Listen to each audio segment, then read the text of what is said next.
Packed my stuff up and I left and went home. Colorado to back to Kern County it's a really long drive, and I just remember being in a total daze. Just trying to figure out what I should do, like knowing in my heart that I needed to say something to someone, but then also knowing like how that story goes, like how you have to explain it, and how I was in shock. But the description of what happened to me and having to tell that to God knows how many people, and then having that be how people pictured me from then on. And there was that piece. There's rushes and rushes of thoughts and feelings. Some of the things she'd come home and tell me, I told her, Abby, are you sure you want to do this? She goes, I wanted to be a firefighter, and if I have to go through that, I go through that. She said, I'm not going to quit. Well, I thought it wasn't going to happen to me anywhere, anyhow, no matter how many times my parents warned me, and I'd heard that it happened to other women. I was on a fire assignment there with my incident management team. I was there as a situation unit leader. I thought that they would probably stop that team from going to another fire. That would bring a halt to all of their livelihoods, just because of my report, because of something that I let happen to me. You know, you're like, maybe I could have prevented it here, maybe I could have prevented it there, and it's like fire, there's a lot of ways you can prevent a fire, and then you look back and you're like, how could we have stopped that? It'd be easier for me to just eat it instead of spreading it with a butter knife all over everybody that was associated with that fire.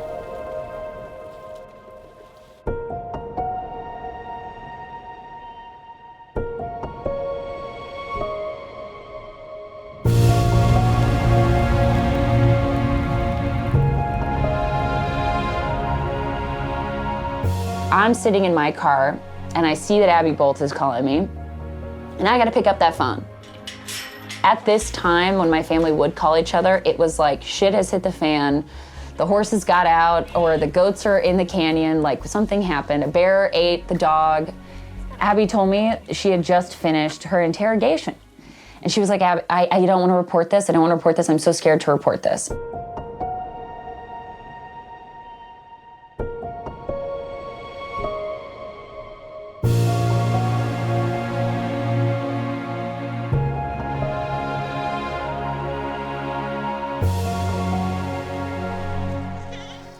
Once I got home, I didn't want to tell anybody. I didn't want to tell anyone. And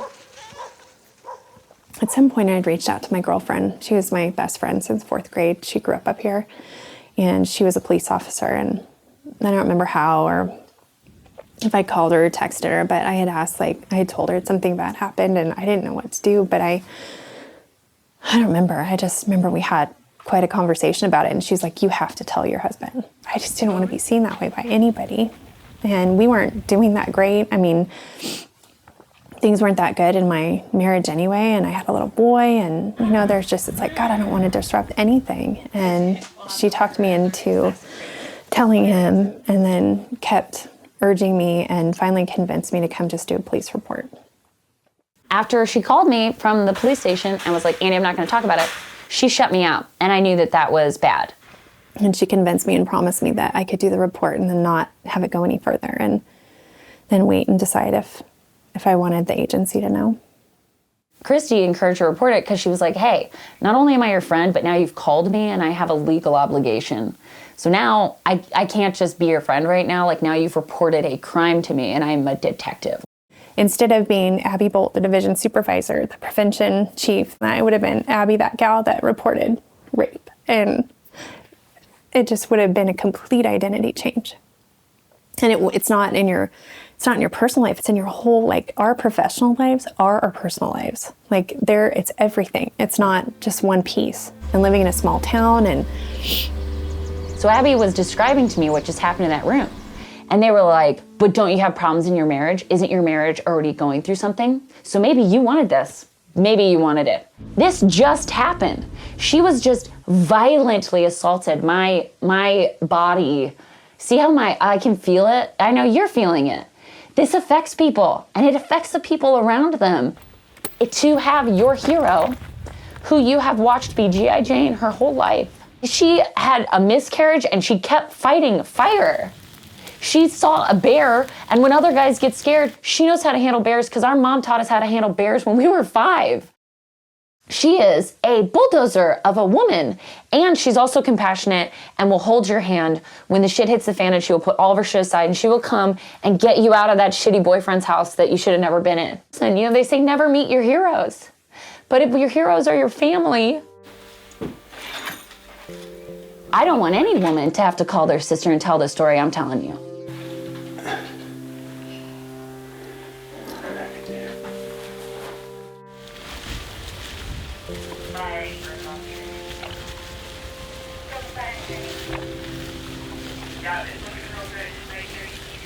I've been fighting wildland fire for, I don't know, about 17 years or so. I started back in '97. Fighting fire to us isn't heroic, or it's just what we do, and it becomes so much of just who you are. It's your autopilot.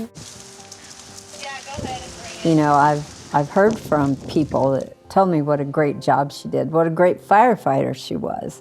And I mean, she was a good supervisor back when she was a raft guide at 16. I had 2 sisters, and my mom and my dad, but there was 3 girls, and we grew up here on the ranch, actually without electricity. We had a generator, but we're pretty much off-grid. My parents had careers. One was in construction, and the other one was a school teacher, but they just wanted to live in the woods, and so here we are. And I was always in sports. I was always athletic, you know, team captain, all that kind of stuff, in FFA, showing animals, and my parents are just both really direct and have strong leadership skills, and I just think we were taught to be that way. But I think athleticism or team athletics really starts you off on that. I mean, I think that's why I was so attracted to fire. Is a year before we got married, I was a contract driver for a company that worked on the big surf fire. So I drove a truck, a 4-wheel drive truck, to just take people around the fire or deliver things, and I fell in love with it myself, and I'm sure I talked about it a lot when Abby was small. I loved the whole environment. I loved the way the people worked together. I loved, like I said, the helicopters on the hills, the fire being lit right there. We're sitting there eating dinner, and there's a line, and the fire is just blowing by them, and they're doing a backfire. I'm sitting there just practically in tears because it was so amazing.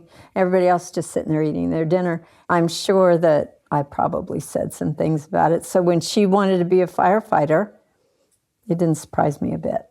And also, she tried working in an office once. That lasted maybe 6 months. She hated it.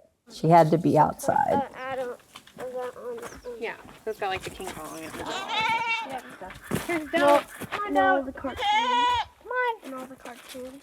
Red, R-E-D, Bolt, be like in boy, O-L-T. Yes, Abby's my daughter. She's my oldest daughter.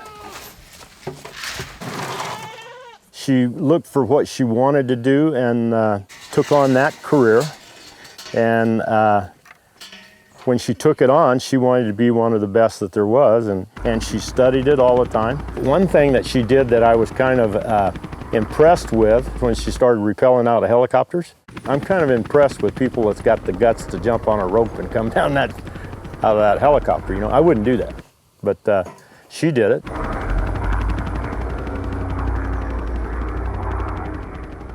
She was a rodeo queen. Abby was the most gorgeous, wonderful person on the planet, and I wanted to be her, and I wanted her to be my best friend so bad. I'm down here on the field at Giant Stadium. Abby, getting ready to throw in the first pitch. Abby, how do you feel? I feel like it's the best day of my life. Is it really the best day of your life? You have a son. It's the second best day of my life. That's right. Did you say there was some behind the chicken coop? There was one, but Jack just saw it run that way. I didn't find it. It was a blind date. And I remember the gal telling me, oh, well, now he has red hair and freckles. Well, I had freckles too, so that was no big deal. But we went to a wedding. And come to find out, we actually went to school kind of together. We went to the same high school. The thing that impressed me first was that he was singing in my ear. And he was actually sounding good. We actually went to the same elementary school. I told him when he did ask me to marry him, I told him, okay, here's the deal.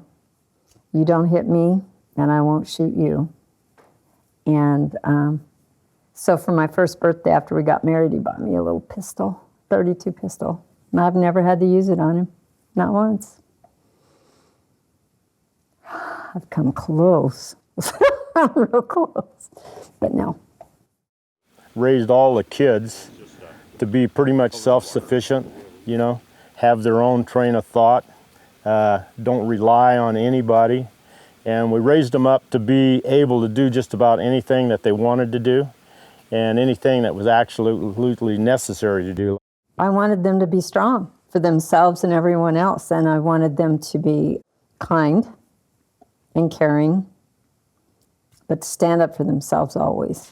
You know, my mom was like the union president and, you know, one of the leaders in the school, and people would always go to her for her to stick up for them. And I'm sure I watched that as a child and was like, of course that's what you do.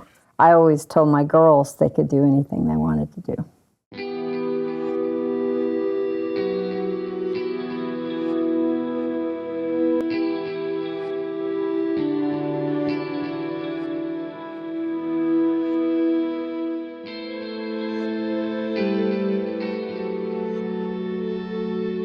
It started when on her first crew. She was on a crew. This one guy who had asked her out, she had said no. Like, hey, this is my first crew. I don't really want to date anybody on the crew. I'm just trying to like earn my stripes kind of stuff, right? He like held her down and like put a knife to her throat when they were out cutting lines and said, you're a woman, you're always gonna be weaker than me. I can always fucking do whatever I want to whenever I want. So, I mean, there was the regular hazing that happens, you know, that isn't, I mean, rocks in my pack or, you know, making me run an extra lap or, you know, carry something. I mean, you're the rookie. You're the new guy. You're supposed to prove yourself. And I'm okay with that. That's part of being on a team. This guy would take it a step further. You know, he would do a lot of really rotten things. And I mean, even the dead animals that would be put in my pack, or I think a mouse was like in my seat and there was a squirrel in my, like there were just like random things, but those are just pranks that people pull. And I'm sure a lot of the guys got those pulled on them too. But this guy was just taking it to the next level. And yeah, there was a lot of sexual comments, a lot of requests, and, you know, just trying to get me to do things or to see him after work, but then it became mean. I've heard her tell that story now, but she wasn't telling that story back then. And she also wasn't talking about how they would just light her pants on fire because they thought it was funny, or how they would put porn in her seats, because all of this abuse that was happening that she wasn't even telling me about back then, but she's kind of open about now, each one of those is too much. From the time you start even considering filing a complaint, you are overwhelmed with shame. You know, because everybody would put the hashtag #MeToo on their social media, and I didn't want to put that there because then my family would know. They wouldn't know even what, but they would know that something inspired me to put that on there. And, you know, even your own family, you even hide it from your own family. That's the kind of shame it is. I didn't want to even tell my family I filed a complaint, let alone that I'd been assaulted. Then when she went into her chief and said, hey, this weird thing just happened, what the chief said was, this is exactly why women shouldn't be in fire. If you can't handle it, then get the fuck off my crew. There's a lot of people that aren't speaking up. They either grew up here or they're settled in here and they have a family and they don't want to move. Or two, they're afraid to lose their job. they're watching what Abby's going through right now, and they're deathly afraid of losing their job. I've worked in 5 regions and 6 national forests, and now at the regional office level. And when I was seeing what she was going through, I had never witnessed anything like that in my career.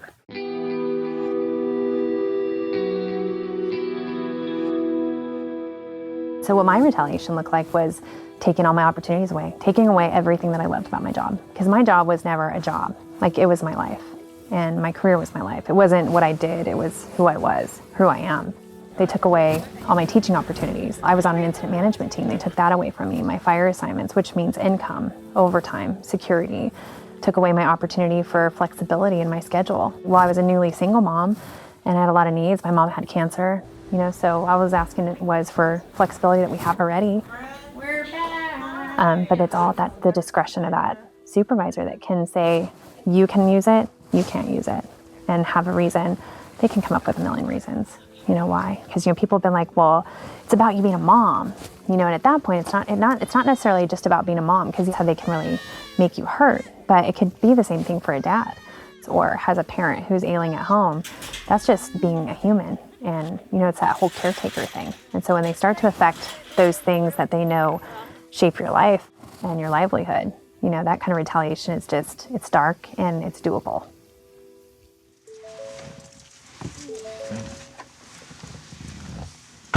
So it looks like they sent that registered letter. Yeah. That's got to match the email, I would guess. But this was sent on the 1st. You know what's today? Promoted the CP or the district? It's just the district. I don't think a lot of people know what a whistleblower truly is, because they just see these big mainstream media things about really WikiLeaks and things like that. So they're like, oh, well, that's what whistleblowing is. It's really going out there and maybe you're going to get sniped in town if you're not careful.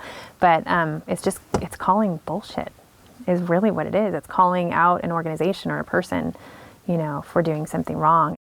If you do not intend to return to work and you wish to resign from your position, please specify the effective date of your resignation. You just want me to quit.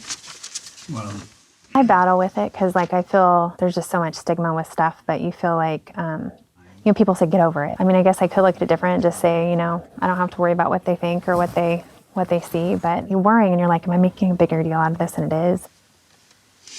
Well, each one starts with contact me. I've contacted them 5 times. Or tried to contact them.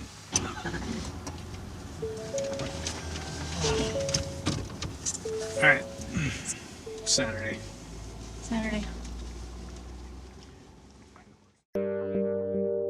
For new women coming in, it's a noble cause. Being a servant to the country, a public servant, is you're not in it for the money, you're in it for the outdoors. You can go to local government and make a lot more money and have better pay and benefits, but you don't get to go to all the western United States and get flown in a helicopter and step foot on ground that most people will never get to see in their life. I don't regret any of it, but if we as an agency can't pull our heads out, we're in a crash and burn nosedive right now. They need to do something different. Put everything on hold and say, we're changing it all. Unit 71 of the adjacent unit. Alpha Burnmont has started their test fire. Burn train, I copy, correct.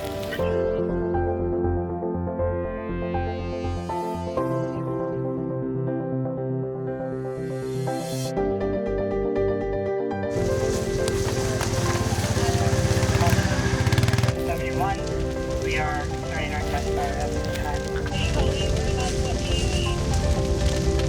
We've got folks from 16 different US states, a couple from Australia, a couple from Costa Rica, and a couple from Canada, and they're all across the spectrum as far as who they work for.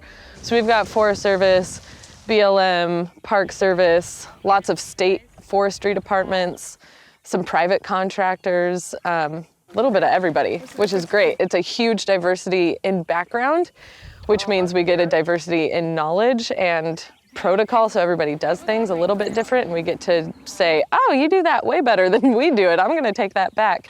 And we also have a huge range in experience level. Participants have come with a particular training role in mind. So the way it works in fire is you start out as an entry-level firefighter. You're a firefighter type 2. You take 1 week's worth of classes and then everything else is on-the-job experience. As you gain experience as a firefighter, you work towards different qualifications. For every one of those qualifications, there's a task book. And good news! All the radios are back! Yay! So I can sign off on all of your checkouts now. So some of the participants here, this was the first time they'd ever been on a fire, which is so fun to watch, like the brand new people on their first fire, it's awesome. And we have people who have been in fire for 30 plus years, and everybody in between. So we get to share, everybody has something to learn from somebody here, which is super. Yeah, so this event really is focused on providing a safe and comfortable space for women to train together, both with each other and with male allies.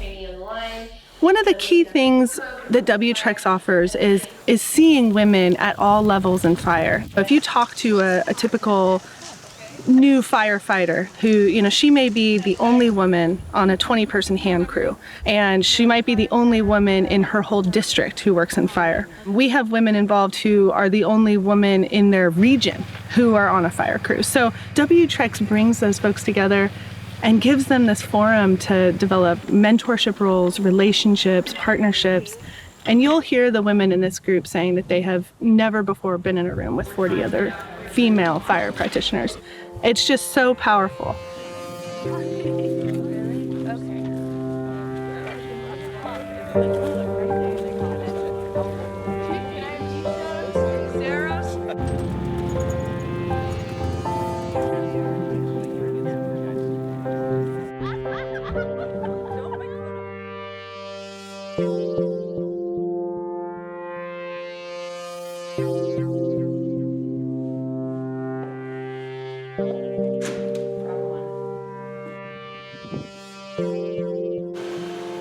My name's Lacey England.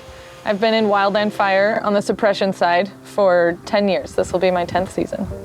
My parents, I can't say that they were thrilled about me going into fire. It's an inherently risky job and environment, but I don't think they were that surprised either, to be honest. And they know me well enough that if I say, yeah, that's what I'm gonna do, they're not really gonna be able to talk me out of it. So it's a very macho, aggressive kind of environment. It's male dominated, and those aren't inherently bad things. It's more about the culture that we've built and the behaviors and the attitudes that we've normalized. And that culture doesn't feel welcoming to me. I think in the fire world, I am more encouraged to have traditionally masculine qualities. I can be physically fit and strong enough to do my job, but if I take it too far, then I'm just a freak. Like, oh, girls aren't supposed to be that muscular. But there's some sort of invisible line somewhere that if I cross it, then I'm back to being mistreated. So, but I don't know where that line is. I have found it by crossing it.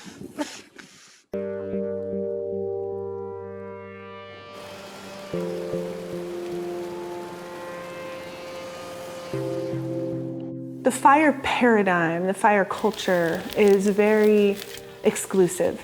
It's male-dominated, it's militaristic, it's got an attitude of fighting, and so there's this expert culture around it and this machismo that's very unavailable to a lot of different people. But these people who participate in these events now have 30 people they can call on if they're feeling alone or if they're feeling overwhelmed or isolated. And I think that's so valuable, no matter who you are. And I think it's something that's missing for a lot of folks. Even your most quintessential male firefighters don't necessarily have that network. But for women, it's basically non-existent. Your claim for compensation is denied. The injury must be identifiable as to time and place of occurrence and member of function of the body affected. And it's just a bunch of copy and paste. She's not fighting for money, she's fighting for self-worth. She's fighting because it's not acceptable for how these people are treating her.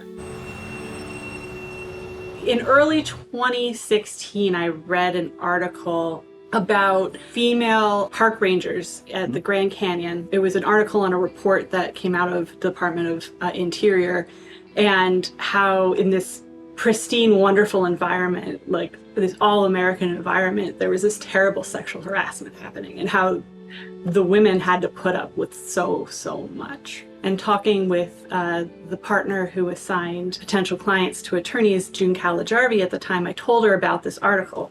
And all of a sudden, all the park rangers, all the firefighters, all the Forest Service started coming onto my desk. If you're at the government, you gotta sit down and ask, why am I trying to shove quiet notes in everybody's mouth? One of those cases was Abby's. First, I thought I could find somebody that would help me on contingency, and then I just wanted to find somebody I could afford, and then I realized that I just needed to find someone that I could trust. I would describe her as an all-American girl next door. If the all-American girl next door routinely jumps out of helicopters with chainsaws to put out fires. One of the first things I did is I looked her up online, and I found a video of her reporting from a fire to a local journalist who was asking questions. Gotta look at the big box picture sometimes. If it's gonna keep cranking, you gotta get out in front of it. Fighting direct is dangerous. Fatigue starts to set in later in the day, but heat exhaustion is usually one of our biggest concerns, and so on a cool day like today, I feel better about that.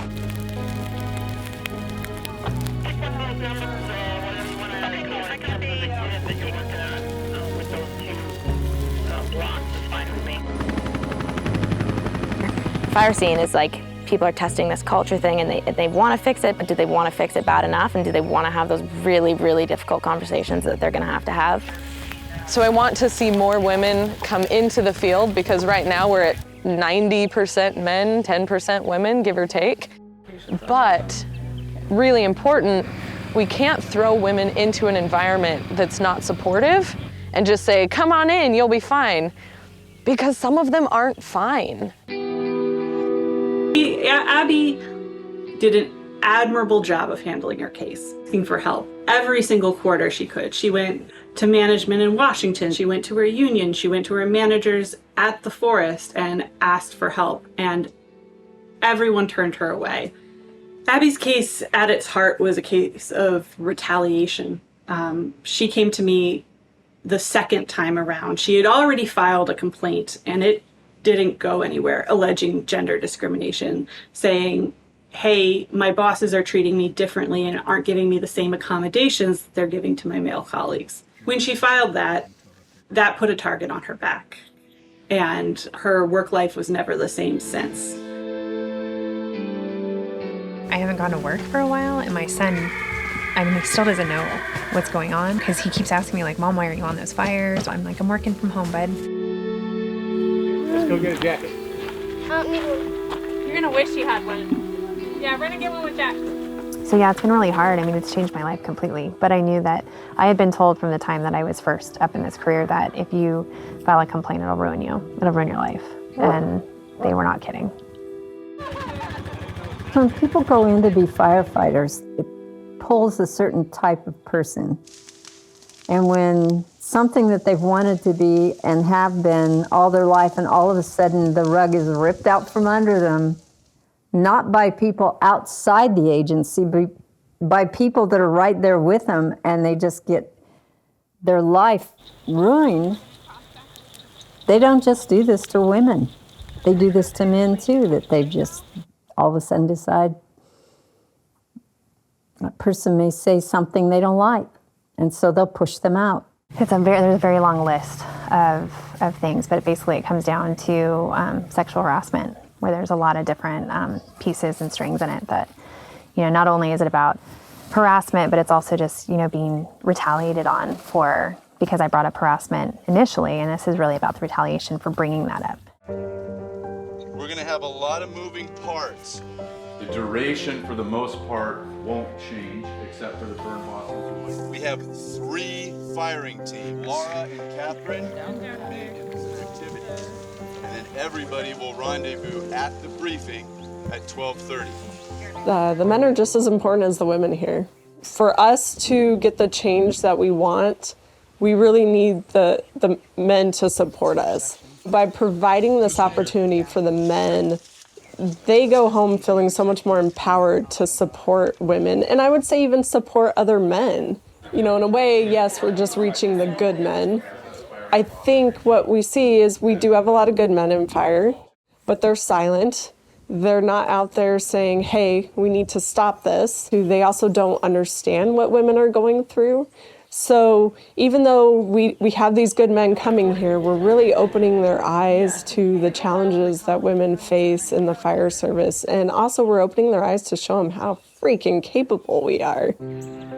Out of the 12 days of being here, this is the 7th day of burning. That is awesome.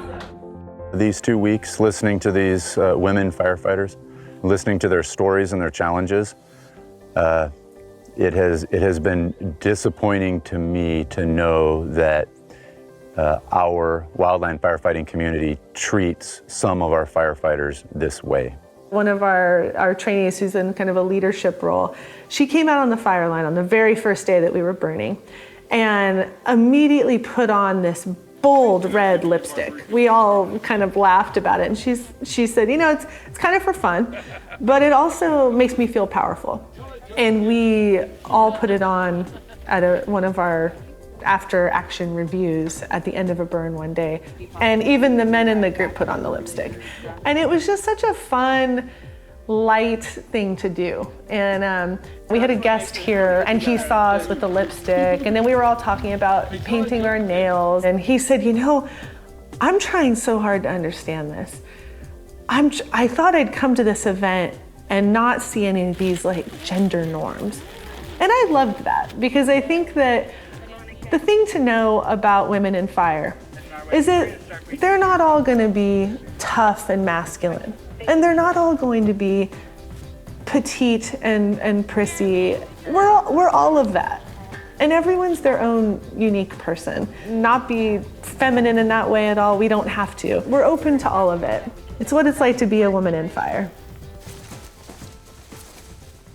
If you're unwilling to accept change, go find something else to do. You know, these women are carrying heavier packs than I carry. They're walking around. They're up 12, 15, 16 hours a day. They're taking direction. They're providing direction. They're handling all the equipment that any of the male firefighters are doing. They're filling all the roles, you know? You caught me yesterday putting lipstick on with the crew. You know, the crew is bonding. I'm okay for that. They have not proven to me that they can't handle it, so give them a chance. So my family was completely supportive when I said that I wanted to pursue this. But one thing, I mean, I didn't notice it in the time, but looking back and just as I learned more about the culture and wildfire, I do know, you know, I tell someone I'm gonna be a wildland firefighter and they might ask why, or you know, what's your motivation? Whereas someone else who maybe fits the mold or fits in the box, they'll be like, oh great, that's awesome, like you're gonna have a great time. So I'm already kind of like, all right, I'm gonna have to step outside myself to be someone that maybe I'm not, or explain why do I want to do this? And sometimes I don't know why. Honestly, being the first on the scene is the best part of the job, in my opinion.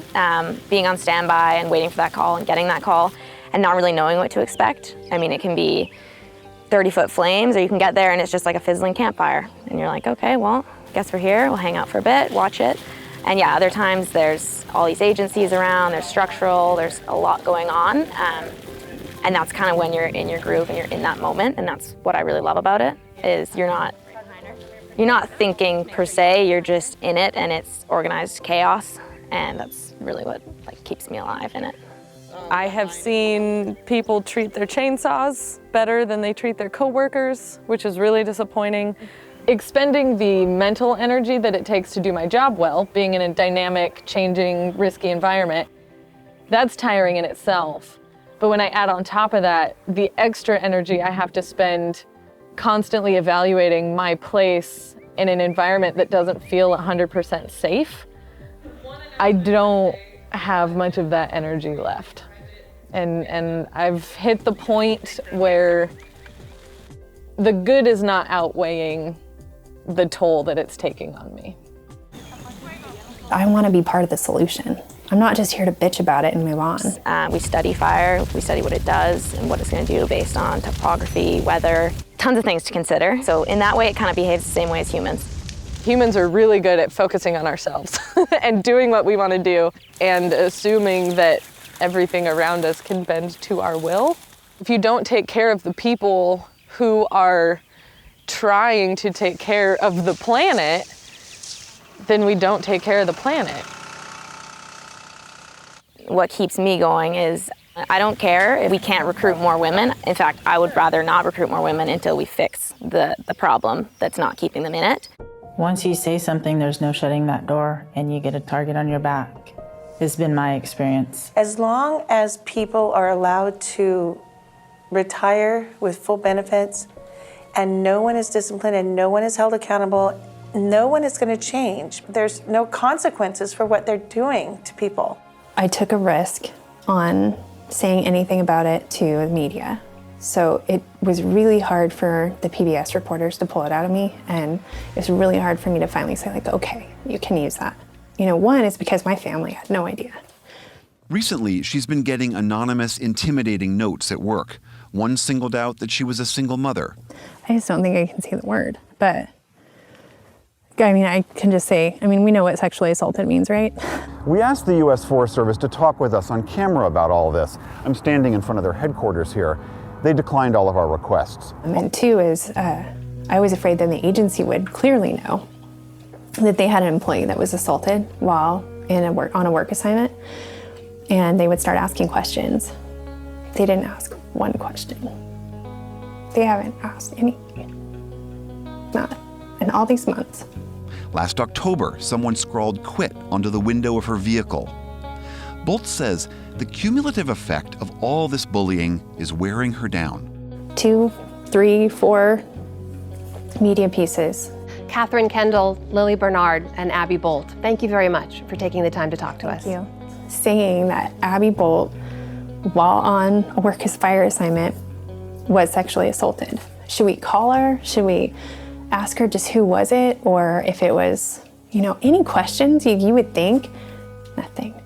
One big thing that they did to kick all of us in the side that went to the media is they used our media interviews and trainings that completely undermined all of us. Some places it was like, these issues are why you're here and you need to do better. And then other places it was like, take a look at these gals. They screwed you over today. This is why you're here.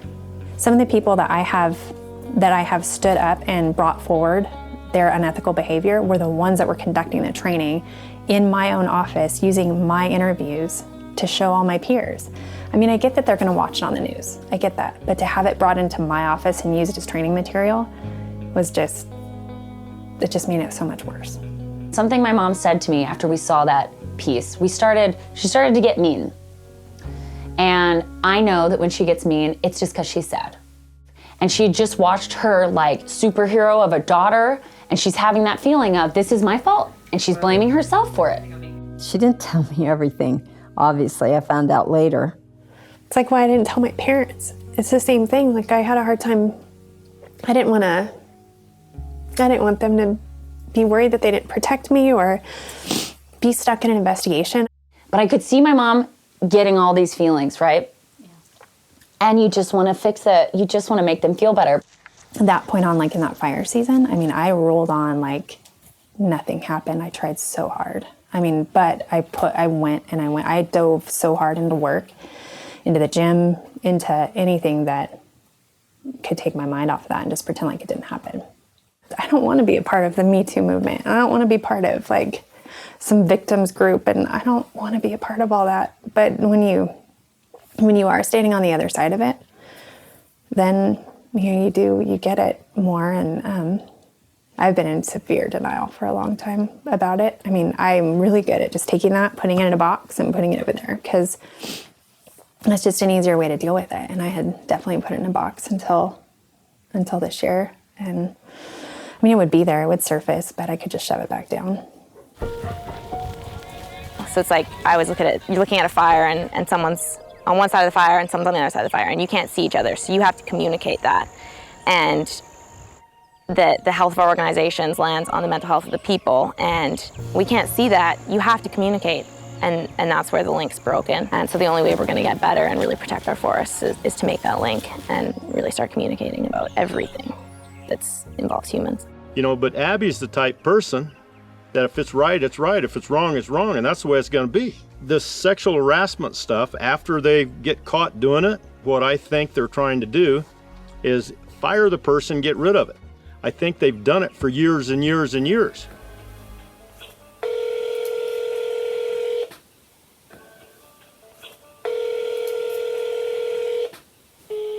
Hi, Jacqueline. My name is Abby Bolt, and you were looking into a report that I made back in 2012, and we were talking. I'm a firefighter that was there on a fire and was sexually assaulted, and I wanted to talk to you about that and possibly discussing moving forward on the case and what that might entail. My number is 53039. I think what surprised me the most was Abby, when she was on big fires, and she was very responsible for a lot of things on those fires. And she got nothing but glowing reviews from the people she worked with.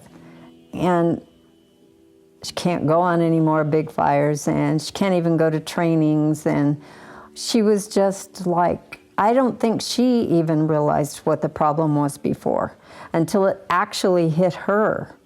Kind of had a crappy day already, and I got a call from the Department of Labor. I left a message with them when I just kind of had a confusing letter from the government a couple of days ago acting like I didn't have an OWCP claim. And this gal gets on the phone, her name's Ivy, she's now my new claims rep, she goes, well, we moved the office on October 1st, and we reshuffled around everybody's cases. And, you know, your case then got sent to me, and it was so old and it was taking so long that my manager took it from me and said that he wouldn't burden me with having to go through the whole thing, since I was just getting it for the first time and it was over 100 pages long, that he would just make the decision, and he just decided to deny it. It hadn't really, I think, gone through her brain what was actually happening. It was taking too long. They were taking too long. And then when it hit her, she was like a person that had been beaten. I confirmed with her that I've done everything I'm supposed to do, and you know, she goes, well, that's okay, you'll be able to file an appeal. I said, an appeal won't matter. That's not how my job works. Like, I can't file an appeal, and in a year when you guys decide to do something about it, just go back to the job I was in, or just go back to another one. Like, I don't produce widgets. Like, my career is not like that. It was such a hard thing for her to swallow when she had been at something she loved for so long, and all of a sudden, two people, I think had totally changed her whole life.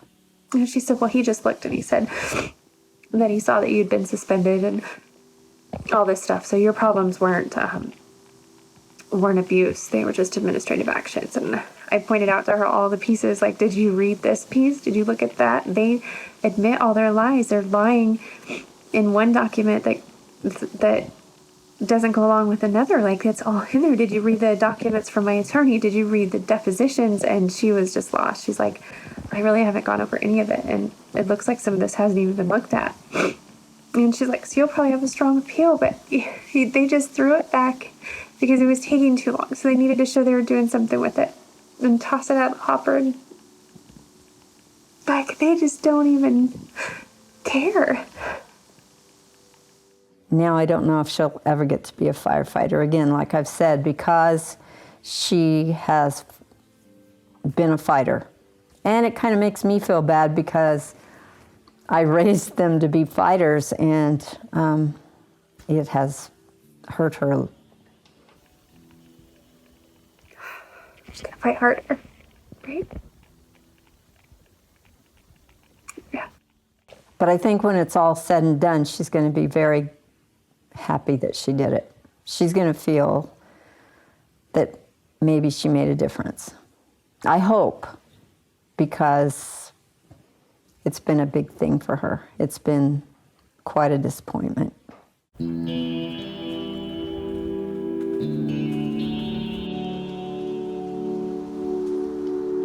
It can destroy your sense of self.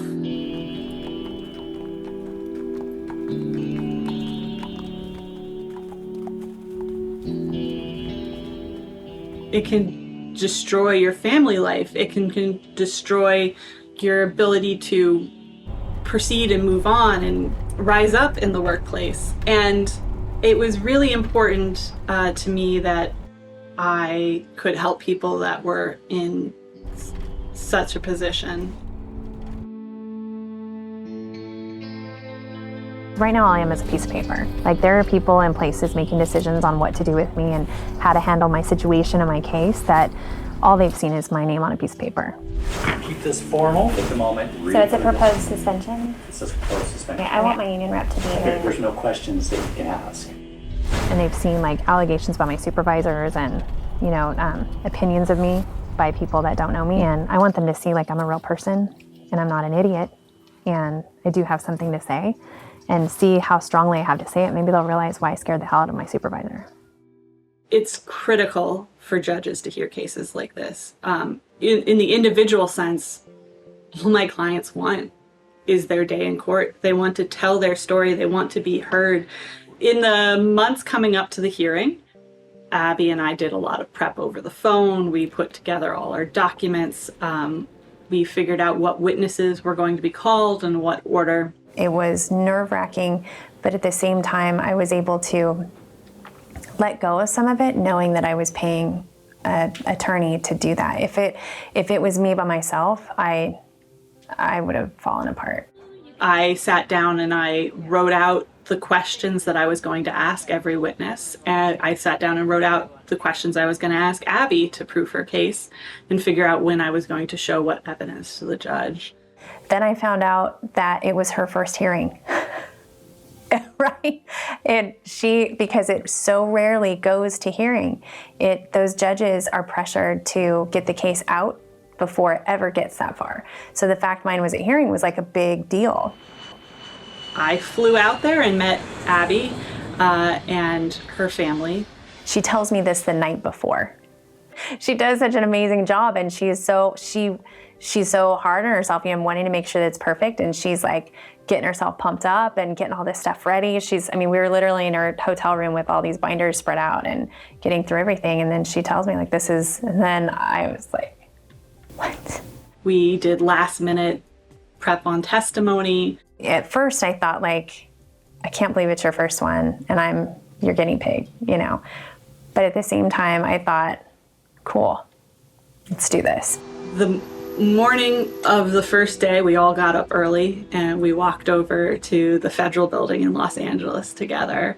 Abby was happy, nervous, but happy. She knew it was her day to tell her story. I actually was wearing this exact necklace, which is a piece of shattered glass as a homage to the idea that we were breaking the glass ceiling. You know, we were fighting the good fight. My poor mom and dad want to know like every move that's happening. They were back up at the house, and I told Randy like, that's on you. Please keep them informed because I can't take all the messages and trying to keep people updated. So to be honest with you, I just had to really check out. I mean, they would send support and were like cheering me on the whole time. They realized I needed to focus and how stressful it was, and they backed away, and then they routed their communication through Andy and Randy. So that helped. So I don't know what was going on because it was just a blur. We were scheduled, I think it was 3 or 4 days we were scheduled for testimony. First day went long, and it was all my directive, Abby Bolt. She asked me everything that they could possibly think they were going to get over on us and rip me apart so that they would realize that it's all out there. There's nothing they're going to be able to get us on. She held herself together. She showed emotion when she needed to, but she told her story plainly and directly and impactfully to the judge. And of course, it tore me up. She went into some stuff that just started breaking me down, and it was actually more just being a mother and how it was harming my ability as a mom is where it really started ripping me up. And so there were many times that evening, we went late into the night. Going through these systems that we have in place, you have to relive it so many times. And every time you relive it, you're re-experiencing it. So the end of that day, went into the night, and finally we were done, and I was just, of course, a sobbing mess, and my face was just so swollen shut. We went back to the hotel and met up with Andy and stuff, and I just had to check out. Like, I needed to lay down and just distract myself and try to get some sleep that night. We wrapped up, we had a nice dinner, and we went back to the hotel. And the next day, we go, and instead of starting a cross-examination of Abby, the judge asked if we wanted to try to negotiate some sort of settlement. And we sat down and we started to talk, and that's how the case resolved.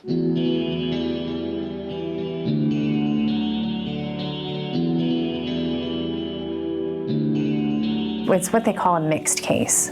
It was discrimination and harassment, but mixed in, it wasn't your typical sexual harassment case. It was more discrimination based on me being a woman and a mother and speaking up. It's important on a larger scale that these cases go to court, and that agencies know that they are going to be held accountable, and they are going to have to listen to these stories, and they're going to have to come to terms with the misbehavior and the discrimination that is happening in their workplaces.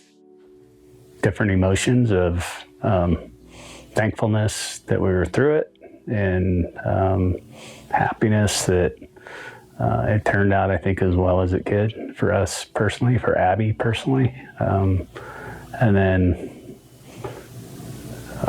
severe disappointment in the agency and the ugly truth and reality of the agency, and that no matter how far you take something, the end result is they just want to get rid of the problem. Now that I've been reviewing again my case files and looking at old emails and seeing the evidence that was happening, like just this slow mental manipulation that they were pulling on me, it's just a slow burn, and they take people down with it. It'd be interesting to see how much the agency actually invested in a 20+ year employee in fire, and the willingness to cut that loss, that financial investment, because it's deemed too high of a risk to the agency. Within that whole hearing process, what I saw from the agency, from their attorneys, and the honesty of the judge, and how he called them out, and all the information I learned, I would not be okay with myself continuing with that agency.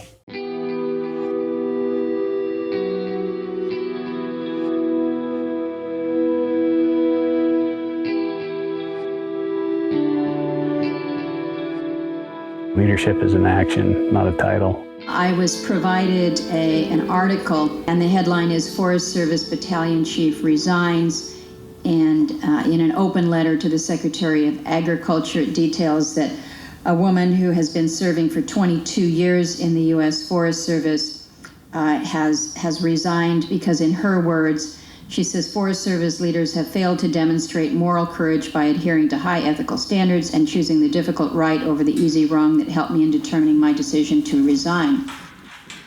I was in the cabin, and of course nobody's there, and so I'm sending the link out to everybody, like all my family, going, oh my God, look at this. Like, this is a win. How many people did her doing that help? You've indicated that things have changed within the service. This is obviously a current event here. People think that you quit a job like this or that you resign, and they think that you're quitting and that you're done, but I am just beginning. I would do more than urge you as a chairman of a committee, and as an American, I would tell you, making sure that we have good policies in place doesn't make a difference on the ground unless and until that culture has changed. Thank you, Madam Chairman. I'm unable to speak, directly about individual cases, and I assure you, things of the past we are looking at closely, and we are learning, and we are making corrections at every turn of the way. When she said, like, as an American, I need you to do better, that I couldn't believe it. But that to me right there was like, that's why I did this. I want it to count for something bigger than myself. They keep preaching we need to change the culture. You can't change the culture without changing an organization. And we have not changed as an organization for over 100 years. More firefighters are killing themselves now than ever before. And Abby, God bless her, because she is a person who is like being an advocate for this, and she's volunteered so much for firefighters, she's become somebody that people feel like they can reach out to.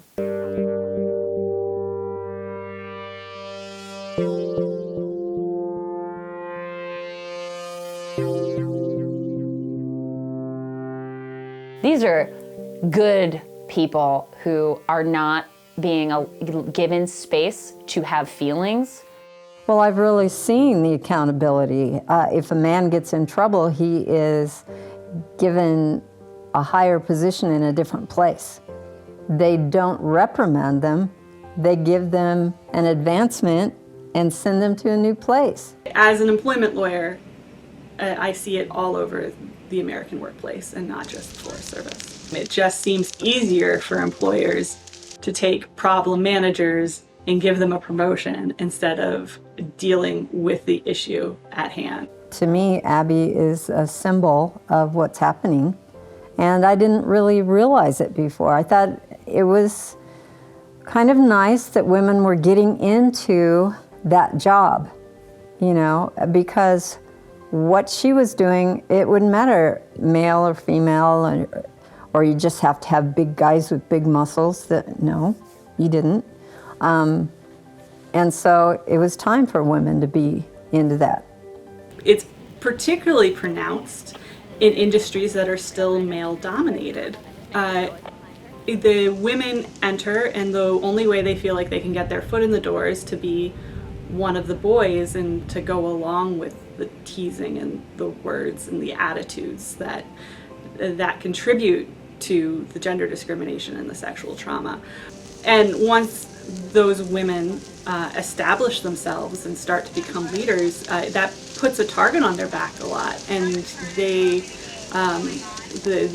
they're participating in the old boys club no longer gets them kudos from their coworkers. They start to be a challenge that needs to be dealt with. Okay, so everything looks good in here. I'm amazed that at this day and age that they're still doing what they're doing. I think that any word used to describe male firefighters is a word you could use to describe female firefighters. We're doing the same job. We have many of the same reasons for wanting to do the job. And there doesn't need to be a distinction. We're here, we're really great at what we do. All we're asking for is that we're treated the same way, that we get access to the same resources and support, and that we're taken care of the same way everyone else is taken care of, so that we can do our job effectively.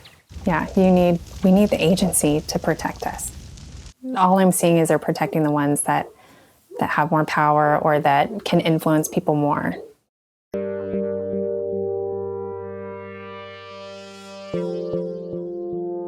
I want to see more women come in. I want to see more people of color come in, more people of different backgrounds, so we're not this homogenous pool that we seem to be currently. But concurrently with that, we also need to increase access to resources and support so that those people want to stick around and don't leave because they love the job, but it's just not sustainable for them to do it anymore. That really sucks when that happens. I think the biggest thing that I'm going to take away from this event is just some more confidence to be able to step up as a female in an industry that's usually dominated by men. It's really easy to feel as a young woman that it's hard to stand up and to be heard and to have confidence in this kind of work environment. And it's been a huge inspiration having all these other women who have been there and done that and showed that they can be really positive leaders in the wildland environment. So.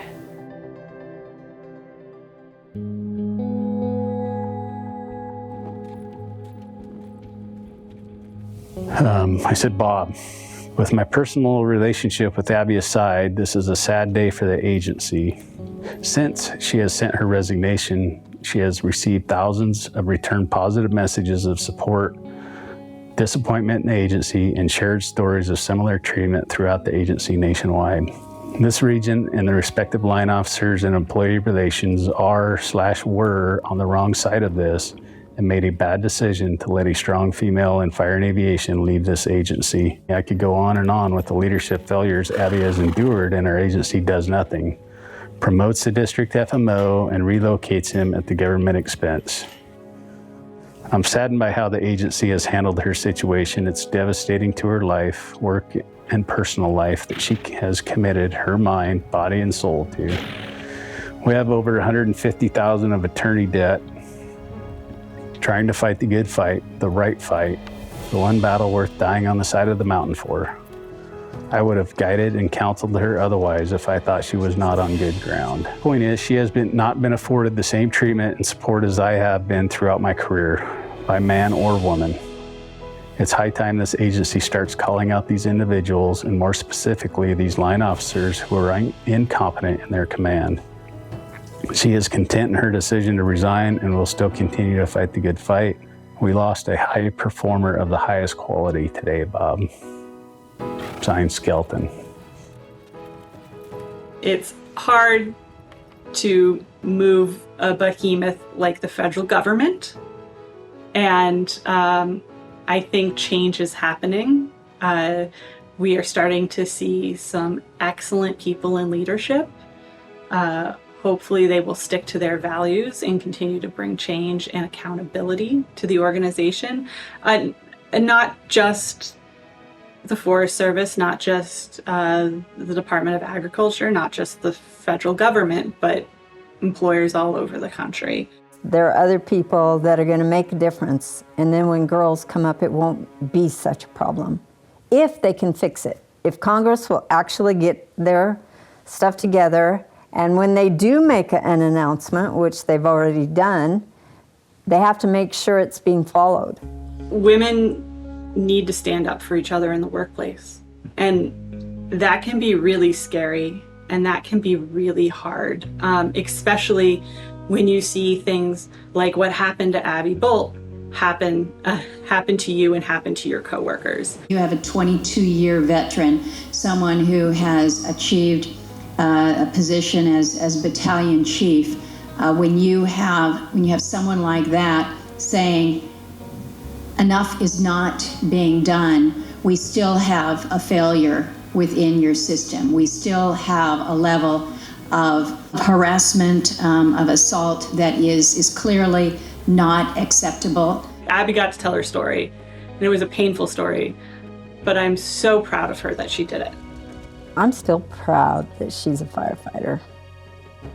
I don't know what the future brings, but she's always got that. Trying to see it is that it's a start, it's a beginning, because I feel like I wasn't serving there anymore. I wasn't able to serve there anymore with how they were holding me down. And I need to serve. I got to drive Code 3 with lights and sirens. Not a lot of people get to do that. Hey, hey, America, the land of mountain mountains, lakes, and streams of blue.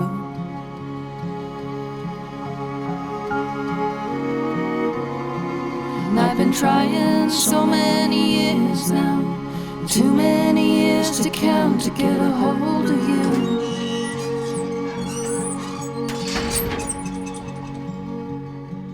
But your line's always busy, and you know you're never right, and you know you're never caught.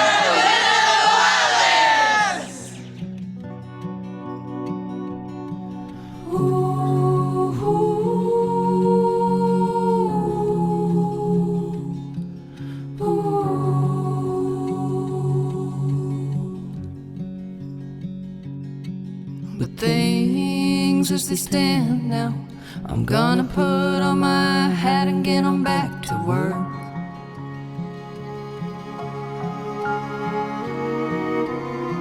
And hope that every 1 and 2 people that I meet ain't some kind of jerk.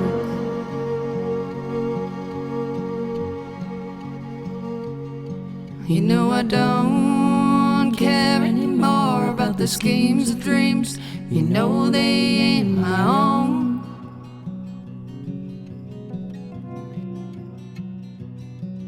Ooh.